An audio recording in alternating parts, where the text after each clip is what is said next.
वो सुबह बिल्कुल आम थी, ना कोई खास सपना, ना कोई बुरी खबर। नींद से उठते ही मैंने आदतन फोन उठा लिया।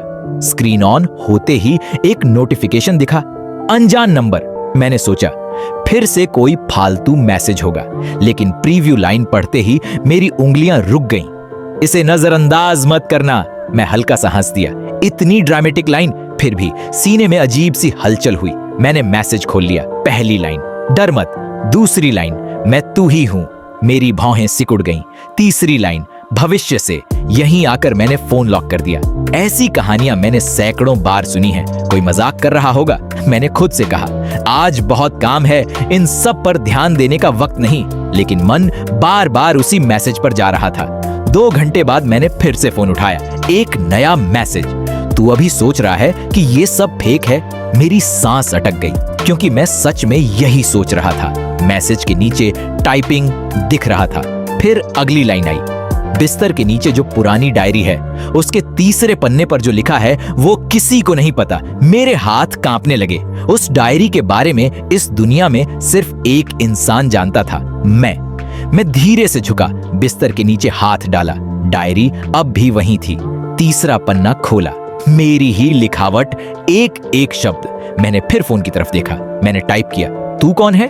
तुरंत जवाब आया, मैं वो तू हूं जो हर दिन कहता था, कल से सब बदलूंगा। क्योंकि ये लाइन मैं खुद से रोज कहता हूं, कल से मेहनत, कल से शुरुआत, आज नहीं।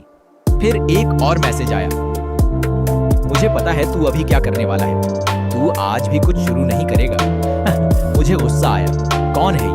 मेरे दिमाग में कैसे घुस गया? मैंने लिखा, मान लिया तू मैं है तो चाहता क्या है? कुछ देर कोई जवाब नहीं आया। फिर एक साथ कई मैसेज आए, मैं नहीं चाहता तू मेरी तरह बने, मैं नहीं चाहता तू एक दिन आईने में देखे और खुद को पहचान न पाए, मैं नहीं चाहता तू जिंदगी से माफी मांगे और खुद को माफ न कर पाए। इन लाइनों ने मेरे अंदर कुछ तोड़ दिया। ये डराने वाली बातें नहीं थी, ये पछतावे की बातें थी। मैंने पूछा, तेरे साथ हुआ क्या? इस बार जवाब आने में थोड़ा वक्त लगा। फिर एक ऑडियो फाइल आई। मैंने हेडफोन लगाया, प्ले किया। आवाज मेरी ही थी, लेकिन थकी हुई, टूटी हुई। ऑडियो में सिर्फ एक वाक्य था, मैंने समय को हल्के में लिया। ऑडियो खत्म हुआ, फिर लिखा आया, और यही मेरी सबसे बड़ी गलती थी। मैं खिड़की से बाहर देखने लगा। सब कुछ बिल्कुल सामान्य था। लोग चल रहे थे, धूप फैली हुई थी, लेकिन मेरे अंदर कुछ बदल चुका था। मैंने आखिरी सवाल लिखा, तो मुझे क्या करना चाहिए? इस सवाल का जवाब आने में वक्त लगा। फिर जो मैसेज आया वही सबसे खतरनाक था, लेकिन वो, अगर तू आज नहीं बदला तो मैं मिट जाऊंगा। फोन स्क्रीन पर 3 डॉट्स फिर से हिलने लगे। मैं सांस रोके देखता रहा। फिर मैसेज आया, अगर तू आज नहीं बदला, अगली लाइन, तो मैं तेरा भविष्य नहीं रहूंगा। मैंने पढ़ा, दोबारा पढ़ा। मतलब क्या? मैंने जल्दी से लिखा, ये कैसी बात है? जवाब तुरंत आया, भविष्य पत्थर पर नहीं लिखा होता, वो हर फैसले के साथ बदलता है। मेरे दिमाग में 1000 सवाल घूमने लगे। मैंने पूछा, तू अभी कहां है? कुछ सेकंड बाद, उस जगह पर जहां तू कभी पहुंचना नहीं चाहता। फिर एक फोटो आई। मैंने खोलते ही फोन थोड़ा दूर कर लिया। तस्वीर धुंधली थी, लेकिन उसमें एक आदमी था, झुका हुआ, अकेला, चेहरे पर थकान, आंखों में खालीपन, और सबसे डरावनी बात, वो आदमी मैं ही था। मेरे हाथ से फोन लगभग गिर गया। मैंने लिखा, ये फेक है। जवाब आया, तू यही बोलेगा। मैं भी यही बोलता था। फिर उसने लिखना शुरू किया, एक के बाद एक लंबे मैसेज। मैंने भी सोचा था अभी टाइम है, मैंने भी सोचा था आज नहीं तो कल, लेकिन कल कभी आया ही नहीं। मैं पढ़ता गया। एक दिन सब शांत हो गया, सपने छोटे हो गए, डर बड़े हो गए। मैंने पूछा, सबसे बड़ी गलती क्या थी? इस बार जवाब सीधा दिल पर लगा। मैंने खुद को टालना सीख लिया था।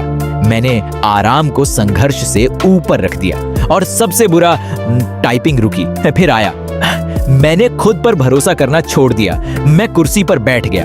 कमरा वही था, जिंदगी वही, लेकिन ये शब्द मेरे अंदर गूंज रहे थे।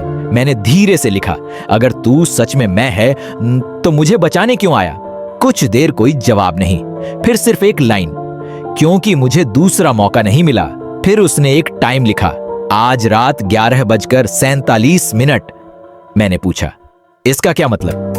जवाब, यही वो समय है जब तू तय करेगा कि मैं मौजूद रहूंगा या नहीं। मेरी धड़कन तेज हो गई। मैंने पूछा, अगर मैं नहीं बदला तो? उसका जवाब सबसे डरावना था, तो ये चैट अपने आप मिट जाएगी, ये मैसेज कभी हुआ ही नहीं माना जाएगा, और मैं 3 सेकंड बाद मैं सिर्फ एक पछतावा बनकर रह जाऊंगा। मैंने घड़ी देखी, 11:12 PM, सिर्फ 35 मिनट। फिर आखिरी मैसेज आया, मैं तुझसे बड़ा कुछ नहीं मांग रहा, बस एक फैसला।